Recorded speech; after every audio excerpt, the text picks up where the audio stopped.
नमस्कार दोस्तों, स्वाति भक्ति एंड ब्लॉग में आप सभी का बहुत बहुत स्वागत है। उम्मीद करूंगी आप सब बहुत अच्छे होंगे। मैं भी बहुत अच्छी हूँ। आज का वीडियो बेहद खास होने वाला है दोस्तों, क्योंकि आज मैं दिया के ऊपर वीडियो लेकर के आई हूँ। दिया जो सबके घर में रोज जलता है, सांझ में भी और सुबह में भी। तो आज मैं आपको बताऊंगी कि जब भी हम लोग पूजा करते हैं तो चाहे पूजा के बीच में हमारा दिया बुझ जाता है, नहीं तो अगर हम लोग तुलसी चौरा पे रखते हैं तब भी वह आधा अधूरा जल के रह जाता है। आज मैं आपको बताऊंगी कि दिया में जो बाती रहता है उसका आधा बुझ जाना या पूरा बुझ के खत्म हो जाना, उसका क्या होता है, उसका क्या लाभ है और क्या उसका हानि है। अगर आपका दिया जलाए हैं और मिट्टी का है और अचानक से वह गिर के टूट जाए तो इसका हानि है या लाभ है, मैं आपको बताऊंगी।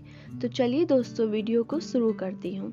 दोस्तों, हम लोग बहुत बार घर में देखते हैं कि जब भी हम लोग पूजा पाठ करते हैं तो हम लोग दिया जलाते हैं और दिया जलते ही वह आधा अधूरा ही बुझ के रह जाता है। उसका क्या है, लाभ है या हानि है।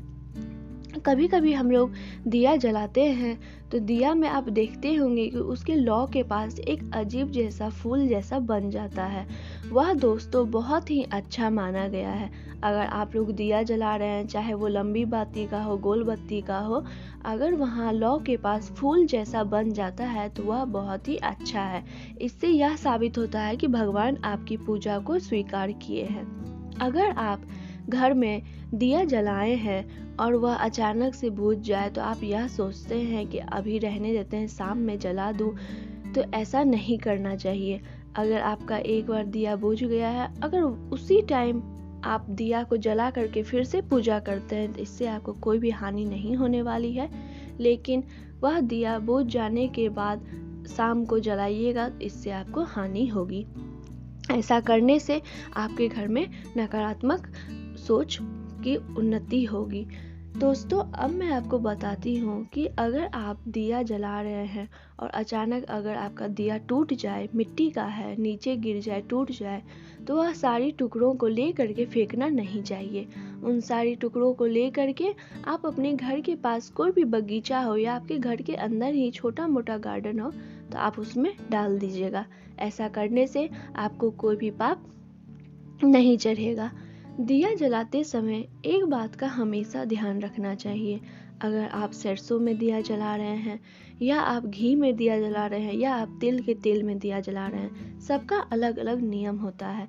अगर आप सरसों में जला रहे हैं तो ध्यान रहे, जब भी आप सरसों तेल डालें तो गोल बत्ती हो या लंबा बाती हो, उसमें सरसों तेल भर के डालिएगा।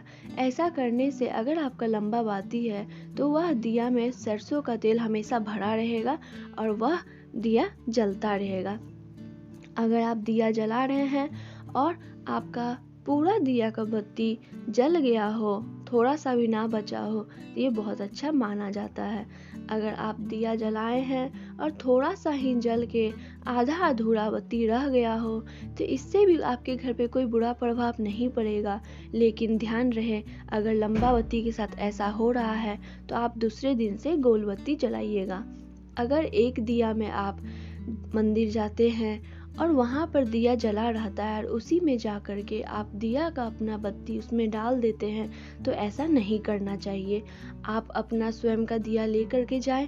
अगर आपके पास दिया नहीं है तो आप आटा का भी दिया बना करके जला सकते हैं, लेकिन ध्यान रहे अपने ही दिया में बत्ती डालना चाहिए। ऐसा करने से आपका पूजा सफल माना गया है। दिया के बत्ती का जब भी लौ आप जलाइए तो ध्यान रहे वो भगवान पे नहीं पड़ना चाहिए। ऐसा करने से आप पे बुरा प्रभाव पड़ेगा। जब भी आप तुलसी चौरा पे दिया डालते हैं तो ध्यान रहे वह तुलसी माता को उसका लौ नहीं लगना चाहिए। ऐसे तरह से आप पूजा कीजिएगा तो आपकी पूजा सफल मानी जाएगी।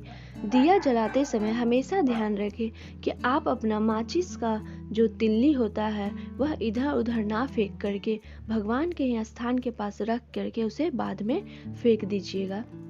तो दोस्तों, यह कुछ जानकारी थी दिया के ऊपर। अगर वीडियो पसंद आएगा तो वीडियो को लाइक और चैनल को सब्सक्राइब जरूर कीजिएगा।